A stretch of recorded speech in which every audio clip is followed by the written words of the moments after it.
Hey everyone, thanks for listening to the Grow Your Life podcast. My name is Jeremiah Krakowski, and on this podcast, I'm excited to help you if you're a coach, mentor, or trainer on how to grow your business and make more money. One of the number one strategies that I've had over the last couple of years for growing my business is making sure to prioritize play, and particularly guilt-free play.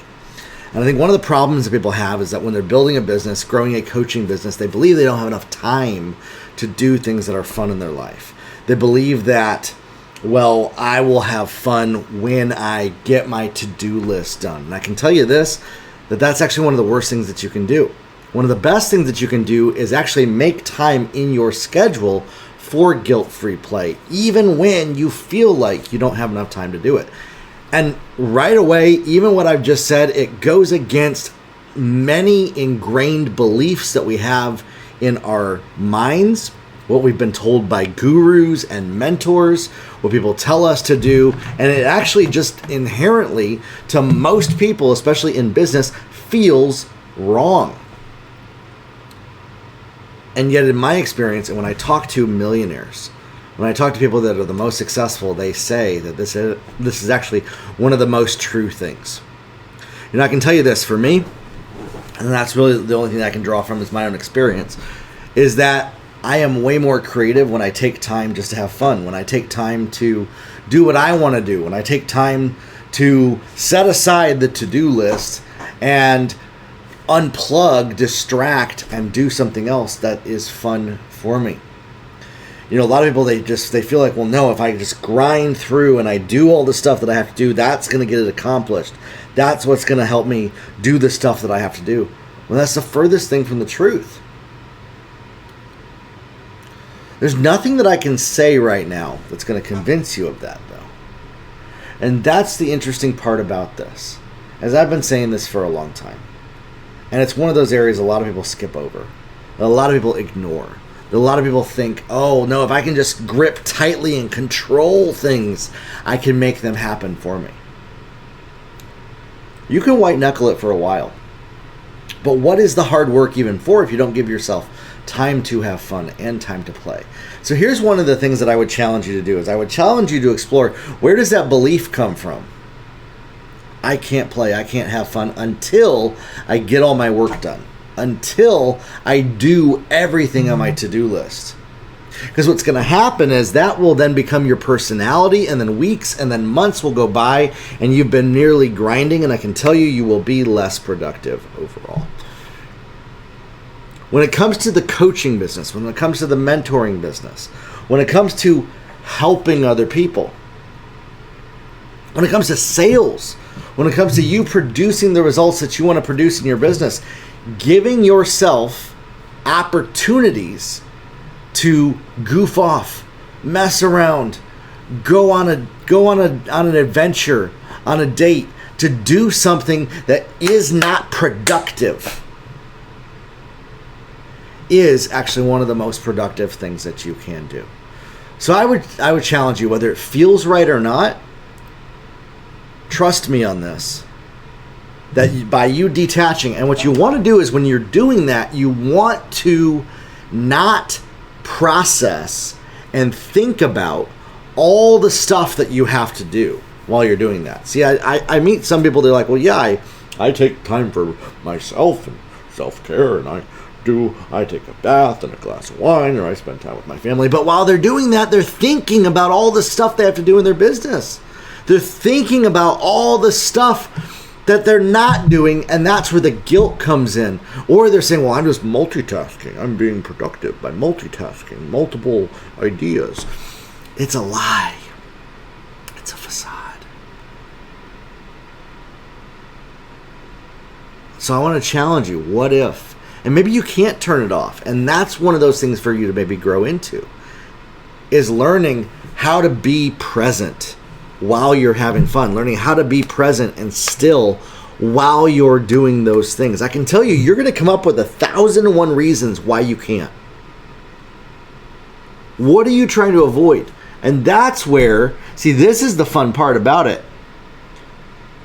When you do the stuff that's actually fun and enjoyable for you, and the thoughts come into your head, That's actually what's really bothering you beneath the surface. For me, when I play, when I have fun, I have things that come up, my to-do list, ideas like that. Interestingly enough, for me, it's actually enjoyable for me to do the dishes, which is funny. I enjoy doing the dishes, and yet I come up with all these things I need to do when I'm doing the dishes. And then I start making notes as to what those are and stuff like that. And creativity starts coming through my brain. So when you detach from the doing all the time of the obligations of what you feel like I must do and I must grind and I must go into, and that frustration and that trying to make it happen.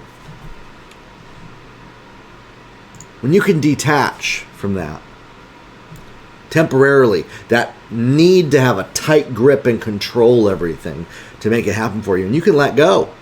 And you can say, you know what, I'm going to let go, and it's okay if I miss a day of productivity to do XYZ. You want to know what's going to happen? It will rewire certain parts of your brain when you can truly do this, when you can truly tap into not doing all these things. And it's scientifically proven that having more fun in your life is productive. In fact, I was thinking about doing this. We're going to go live right now, and I'm actually going to log into a really fun site that we've been using with AI. And we're actually going to find what is the scientific evidence of this. And I'm going to ask it, what is the scientific evidence that play and guilt-free play is actually more productive for people in business?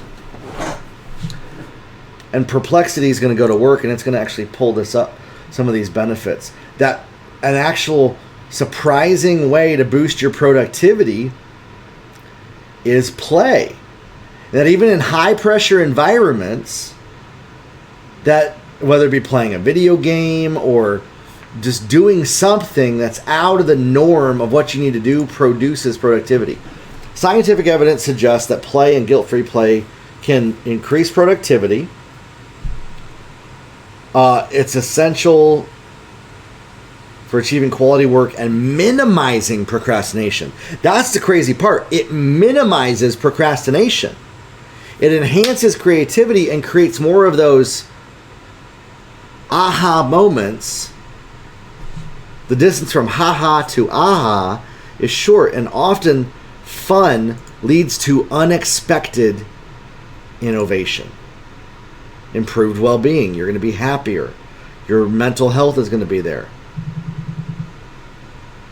What are some examples that play can increase productivity in our lives?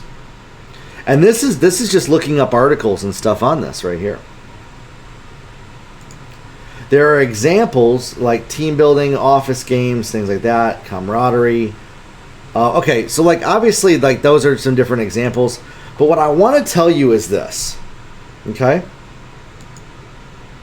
That the belief that I need to, quote unquote, do everything perfectly and not play, the fear of missing out by doing fun things and needing to grind and nose to the grindstone mindset, how can you break this and give yourself a chance to play? If I ask the AI that, the fear of missing out of opportunities and things like that, breaking free from this mindset allows you to shift into that behavior, recognizing that you actually need to maybe set some boundaries, to where you set boundaries so you don't feel guilty and you allow yourself to play. You accept the trade-off of maybe I'm not going to accomplish something, and so much beauty comes out of this. And so I would just encourage you, if you're listening to this right now, if you're watching this, start to do some more fun things. How do you come up with some of those ideas of what those fun things are? What did you do when you were a child? What did you do when you were a kid that you goofed off and did? What are the things that you wish that you could do when you got all your stuff done? What are some things that you tell yourself, oh, I can't do this until I get my whole to-do list done? You know, I've seen some people, they make a joke out of it, and they're like, oh, well, I like to, you know, and then they give like this business thing that they like to do, or I do business for fun. I did that. I told myself that for years. I was in denial of the fact that I was actually operating out of trauma by grinding, trying to do all the stuff that I felt that I had to do and not giving myself opportunities to play.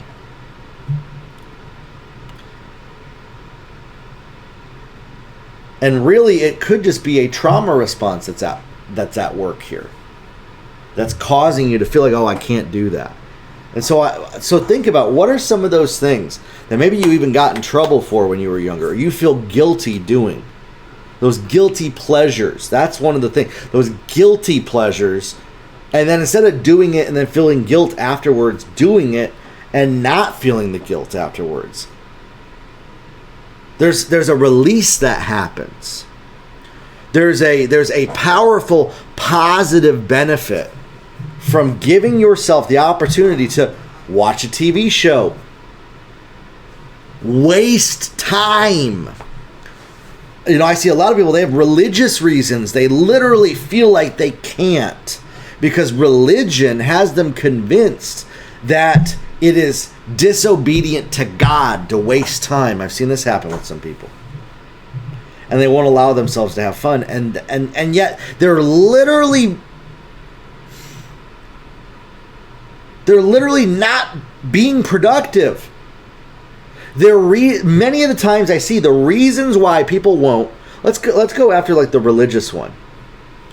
Well, I need to be productive and every minute needs to produce what God has called me to do. Well, guess what? Did you know that you're actually missing out on many of the things that you are called to produce by not being willing to, quote unquote, waste time? And you're actually operating out of a scarcity mindset instead of an abundance mindset. Okay? And so when you can get this, when you can really digest what I'm sharing right now, it will unlock massive levels of creativity, productivity, clarity on things you're stuck on, happiness. You know, if you find yourself in anxiety and stress and things like that, trying to make things happen in your life, trying to work so hard to make them come together. Gosh, I just need to make this thing come together.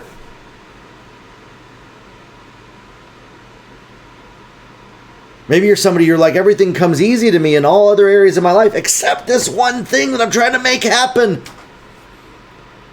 That actually the key is to step back, to give yourself a break, to have some fun, to not strive so hard, and then come back later with a new perspective. It's such a huge strategy for success that is so missed, and it's even condemned. And it's condemned by very successful people too, but they always end up hitting a plateau where they want to go to the next level of success, and they say, gosh, I wish I knew this sooner. And I'm giving it to you right now. I'm giving you a framework that will literally transform your life if you listen to it. Many will not, but it will change your life for the better. Listen, if this podcast episode has helped you, share it with somebody. Don't hold this to yourself. Make changes in your life to grow your life and reach your goals. Talk soon, everybody. Have a good one.